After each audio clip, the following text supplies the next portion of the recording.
Si vous avez toujours voulu tester la pêche à pied mais que vous ne savez pas par où commencer, vous avez cliqué au bon endroit puisqu'on va tout vous expliquer. J'ai dit on, pas je, parce que moi non plus j'y connais rien. La première chose à faire, c'est d'aller dans votre magasin Comptoir de la Mer, obtenir des conseils et tout l'équipement nécessaire. Salut Simon. Salut Evan, on va préparer tout ce qu'il te faut pour ta pêche à pied. Voilà les objets qu'il va te falloir pour aller pêcher aujourd'hui. Une griffe, ça c'est pour ramasser les coques. C'est juste pour gratouiller en fait. Donc ça c'est juste pour gratouiller en fait. Tu vas gratter un petit peu entre 0 et 5 cm de profondeur, c'est là où se situent les coques. Généralement un petit peu de gravier mais beaucoup de sable pour la coque, ok? Ok. Ça c'est pour les huîtres, c'est un détroquoir. Ça paraît un peu impressionnant. En fait ça va te servir à décoller les huîtres des rochers. Bah, tu nous montres comment ça marche? Donc en fait tu vas avoir ton huître qui est posée sur la roche et tu viens la décoller comme ceci en fait. Tac. Ok. Ensuite, il va te falloir un couteau à palourde. Couteau à palourde, en fait, la palourde se ramasse beaucoup sur le sable.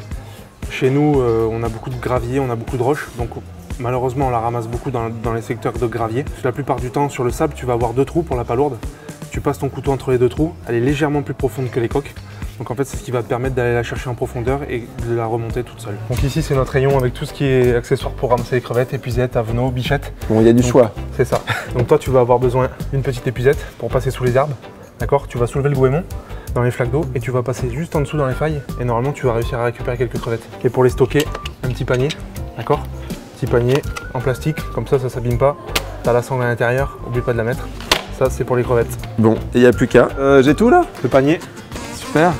Ensuite il te faudra les chaussons et pour terminer, les gants. La paire de gants. Merci.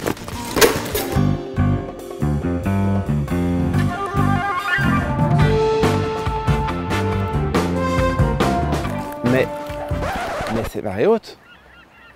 Pour éviter ce genre de déconvenus, vérifiez toujours l'horaire des marées. Le meilleur moment pour la pêche à pied, c'est 1 heure avant et 1 heure après la marée basse, surtout quand les coefficients sont élevés.